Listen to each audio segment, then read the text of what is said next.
स्वागत है मूवीवर्स में राहुल के साथ, जहां कहानियों का ब्रह्मांड खुलता है।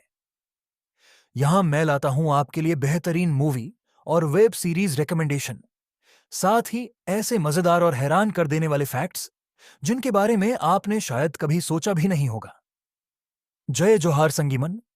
छत्तीसगढ़ सिर्फ खनिज संपदा और हरियाली के लिए नहीं जाना जाता, बल्कि यहां की संस्कृति, परंपरा और कला भी इसकी असली पहचान है। लेकिन जब हम छत्तीसगढ़ की बात करते हैं तो एक कड़वी सच्चाई है जिसे हम नजरअंदाज नहीं कर सकते। जातिवाद। यह एक ऐसा मुद्दा है जिसने समाज को वर्षों तक बांट कर रखा। छत्तीसगढ़ का इतिहास सदियों पुराना है, लेकिन इस राज्य को आधिकारिक रूप से पहचान 1 नवंबर 2000 को मिली। फिर भी छत्तीसगढ़ की सांस्कृतिक जड़ें इतनी गहरी हैं कि यहां की कला और सिनेमा ने पहले ही एक अलग पहचान बना ली थी। जातिवाद और छुआछूत का दंश हमारे समाज में हमेशा से रहा है। यह सिर्फ इंसानों को नहीं, बल्कि हमारी सोच और प्रगति को भी कमजोर करता आया है। लेकिन इसी समस्या को एक साहसी कदम के साथ पहली बार पर्दे पर लाने की कोशिश की गई, और वह भी छत्तीसगढ़ी सिनेमा के जरिए।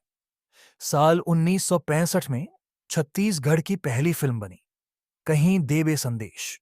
यह सिर्फ एक फिल्म नहीं थी, बल्कि सामाजिक बदलाव का एक संदेश था। इस फिल्म का निर्देशन और लेखन किया था छत्तीसगढ़ी सिनेमा के जनक माने जाने वाले मानो नायक जी ने। इस फिल्म की कहानी एक ब्राह्मण और दलित की प्रेम कथा पर आधारित थी, जो उस समय के समाज के लिए बिल्कुल अस्वीकार्य थी। फिल्म ने छुआछूत और जातिगत भेदभाव पर सवाल खड़े किए, और यही वजह थी कि इसे लेकर भारी विवाद हुआ। रायपुर के मनोहर टॉकीज में तो इसके पोस्टर तक फाड़ दिए गए। लेकिन दोस्तों, कहीं देबे संदेश सिर्फ विवादों तक सीमित नहीं रही। इसे मिनी माता और भूषण केयूर जैसे प्रगतिशील नेताओं का समर्थन मिला, और तत्कालीन सूचना एवं प्रसारण मंत्री इंदिरा गांधी ने भी इसकी सराहना की। सरकार ने इस फिल्म को टैक्स फ्री कर दिया, और इसने पूरे छत्तीसगढ़ में इतिहास रच दिया। अब बात करते हैं इस फिल्म के म्यूजिक की। दोस्तों, सोचिए, मोहम्मद रफी, मन्ना डे, महेंद्र कपूर और सुमन कल्याणपुर जैसे दिग्गज गायकों ने इस फिल्म के गीतों में अपनी आवाज दी। क्या यह कमाल की बात नहीं है?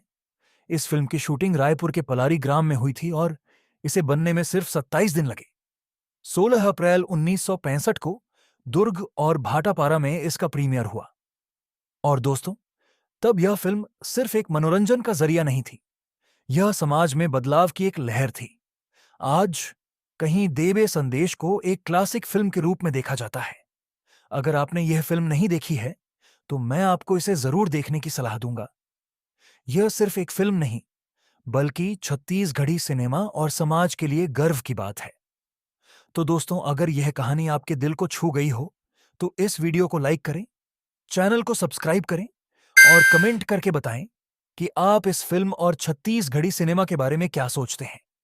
जय हो छत्तीसगढ़।